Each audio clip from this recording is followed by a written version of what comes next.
Hey, I'm going to an open mic night tonight to perform an interpretive dance. Do you want to come watch? No. Crowds are always super lame at those. Okay, man, whatever. Hey, listen, a couple of us are going out soon. The mayor's house got carried away by bees again, so we're going to go build him a temporary place.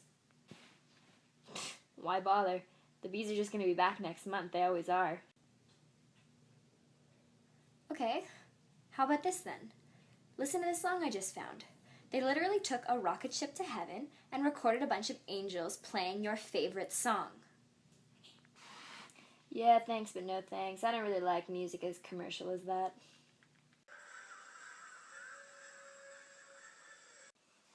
Okay, so that last part never happened. That was from Raiders of the Lost Ark. But I'm being dramatic to prove a point. Point being, my biggest pet peeve? Cynicism. Now, it bothers me a lot when people act like they're too cool for stuff, or that because a solution isn't perfect, it shouldn't be bothered with at all.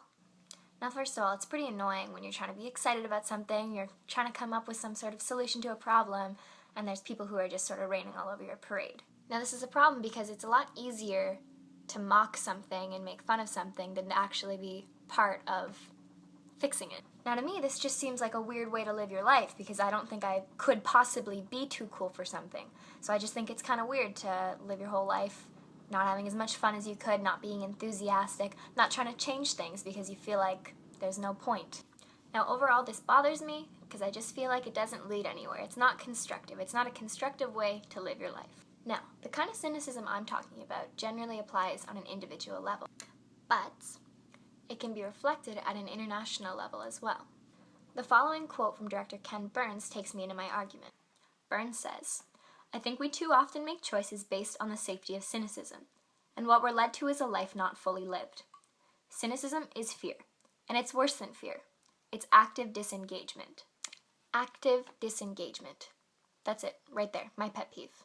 Active disengagement. Now, this is a very important idea if you think of it within an international framework. Now, states can certainly disengage one another. They do it all the time.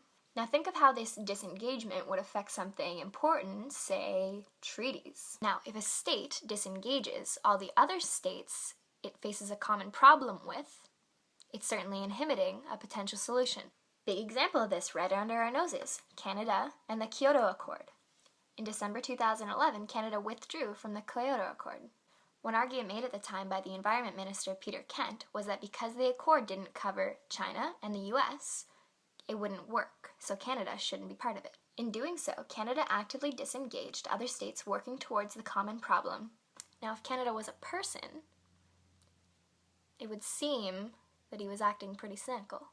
So it goes to show, states can be uncooperative and disengaged just the same as people can be. Now, if states are disengaged and uncooperative, that poses a large problem at an international level. States need to be willing and cooperative for anything to get done, and cynicism is a huge inhibitor of that. Generally, I just really like people who are helpful and who are cooperative, and I feel like most states probably feel the same way about other states.